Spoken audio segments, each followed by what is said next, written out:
up, everybody? It's your local curly hair real estate agent. With 2024 coming to an end, I know a lot of people have been wondering if they should buy a home in 2025. So I wanted to give you a quick little tip if you are thinking about buying in the new year. So without further ado, let's go ahead and jump to it. But if you haven't already, make sure you hit the subscribe button down below. All right, so I know a lot of you have probably heard from other real estate agents or loan officers telling you do not buy a car before buying a home, or do not open a credit card before buying a home. That is true. You do not want to do that if you're planning on buying, and the reason behind that is they want you to keep your DTI low.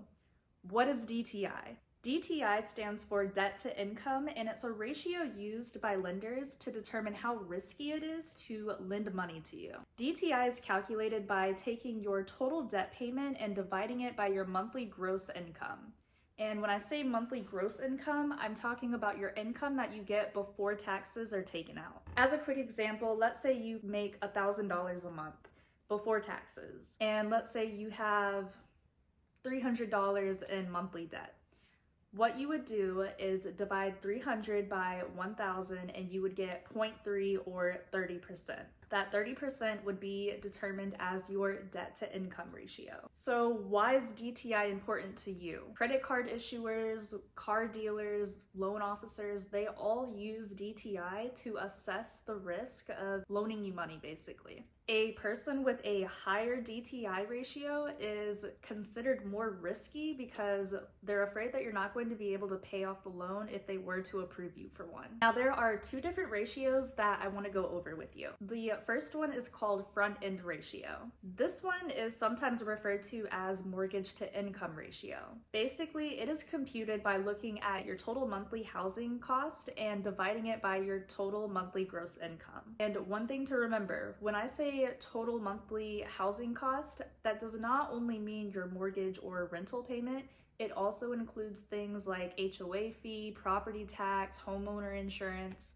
So all of that combined is considered your monthly housing cost. For an FHA loan, you want your front end ratio to be no higher than 31%. So let's do a quick example.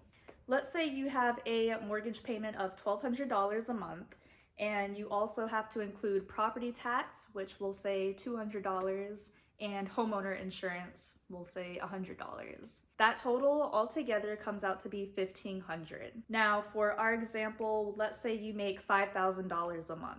You'll then want to divide that $1,500 total monthly housing expense by your monthly gross income of $5,000. That will give you 0.3 or 30%. And that 30% is considered your front end ratio. For an FHA loan, they want you to be at least under 31. So having a 30% front end ratio is somewhat high, but it is below that level that they recommend. Now, on to the second type of ratio. It is called the back end ratio. Now, a lot of people tend to struggle with keeping this ratio low because it encompasses all of your monthly housing costs in addition to all the other debts that you might have. So it includes things like your mortgage payment, your car loan, credit card loan payment, student loan payment, all the debt that you pay on, that will all be included in your back end ratio. So when people say don't go out and buy a new car or don't get a new credit card, this is what they're particularly referring to, because if you were to get a new car, your monthly payment obviously will go up by having a new car. If the amount of money you have to pay each month towards your debt increases, that will also increase your back end ratio, which you don't want. You want your ratios to be low. For an FHA loan, you don't want your back end ratio to be higher than 43%. So let's do a quick math example for this one. Let's say your mortgage payment is $1,200, your car loan $300, credit card loan $200, and your student loan $150. You will add all of that together and your total monthly debt payment will be $1,850. So what you'll do is take that total monthly debt of $1,850 and divide it by your gross monthly income, which is $5,000, and that will give you 0.37 or 37%. So 37% would be your back end ratio. Now you might be doing the math and looking at your numbers and thinking, okay, my ratios are way over where they should be.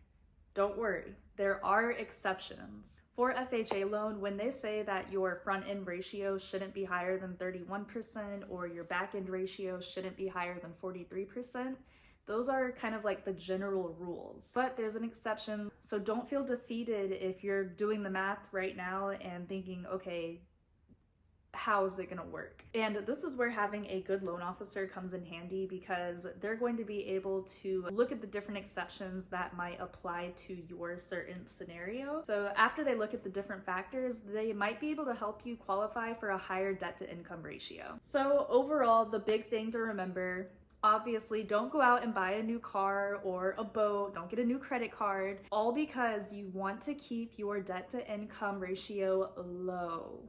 The lower it is, the better chances you have of getting approved for a higher loan amount. Although there are exceptions, you do want to consider trying to lower your debt to income ratio, and doing that now would be great because you'll set yourself up to be in a good position when you get into 2025 and you are ready to buy. So what are some ways you can lower your debt to income ratio? One, you can try to increase your income. Don't leave your current job. So if you have a job that you have been in for at least 2 years, don't leave that job to go find a higher paying job. That actually will not help your situation. And the reason for that, lenders want to see 2 years, at least 2 years work history from the same employer. They want to see consistency, and leaving, although you may leave one job to go to a higher paying job, that in the lender's eyes, they don't want to see that. They want to see that you've been consistent with one job. So if you can, try to keep that one job until you find your house. And in the meantime, maybe try to ask for a raise or see what you can do to try to get a little bit more income coming in from that job. Another way to lower your debt to income ratio, try to create a budget. I know it can be hard creating a budget, but just the little things really add up, and you can really see a difference over an extended amount of time. But that's everything I have for you guys today. I hope this information helped you, and if you are looking to buy in 2025, feel free to reach out to me. We can talk about what steps might be best for you. From watching this video, I hope you took away that you want to keep your debt to income ratio low, and by doing that, you'll set yourself up to be in a much better position if you go to buy in 2025. Make sure you hit the subscribe button down below, and I will see you guys later.